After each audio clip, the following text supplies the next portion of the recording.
In 2019, I went undercover for Animal Outlook to conduct the first ever undercover investigation into a U.S. fish farm and exposed cruelty at Cooke Aquaculture's salmon hatchery in Bingham, Maine.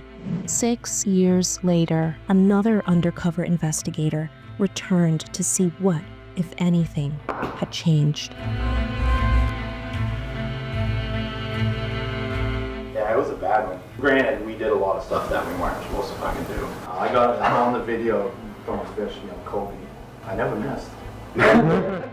During Animal Outlook's first investigation of Cooke Aquaculture's salmon hatchery, I documented workers slamming and stomping fish into concrete, while many fish were left to slowly suffocate. I filmed fish suffering from severe deformities, fungal infections eating away at their faces, and filthy conditions breeding disease. Workers even cut off their sensitive fins in a practice known as fin clipping. Nope, she pissed me off. I hunted her down and I found her on Instagram. I found where she's from. I was gonna send like a horse tongue or something to her mailbox. I was gonna send like a deer tongue or something, or like some brains. Yeah. But she's like an animal activist. She figured when you got us pretty good.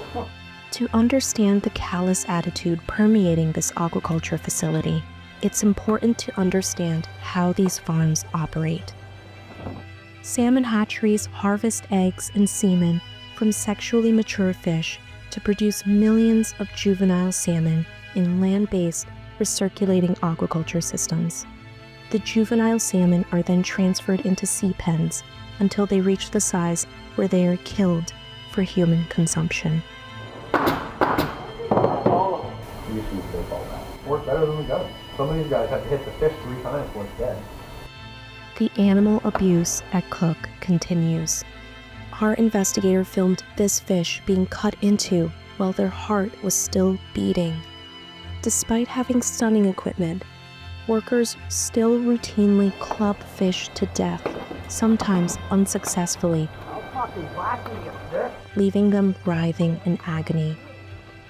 Animal cruelty isn't the only problem at Cooke Aquaculture. We documented Cooke employees openly talking about ignoring operating protocols. What if we find a fish out of containment? And how fish from the hatchery make it into surrounding waterways, threatening wild populations by spreading disease and competing for resources.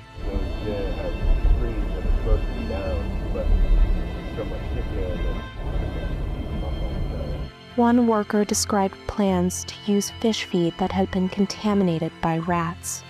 Technically, should we use that feed? No. But are we going to? Yes. These harmful practices create the perfect conditions for disease. Our investigator also documented unexplained mass mortalities. Workers openly criticized the lack of concern for the welfare of the fish. Fortunately, I don't think the company is in it for the fish health side. They just want fish production. Kind of why our vet class too. Or as salmon orientated and as church going and all that the Cooke family seems to claim that they are. They do a lot of fucked up shit. And described how they believe Cooke profits from fish mortality through insurance payouts. And we threw away like 3, maybe 4 million eggs. So there's 15 mil in their fucking pocket right there. One of the most disturbing aspects of this hatchery is the number of animals killed simply because they've produced more fish than required. We have too many food stock right now, so we got to call off about 5,000. We just have too many. They always usually start off with a lot in case we have an accident. Nothing about salmon farming is natural. Artificial pigments included in the feed gives farmed salmon its pinkish-orange color. Cooke salmon is marketed under the brand name True North and is sold at grocery stores throughout the Northeast United States. Its products carry the Best Aquaculture Practices certification. If this is what passes for the industry's best, it proves that industrial aquaculture cannot regulate itself.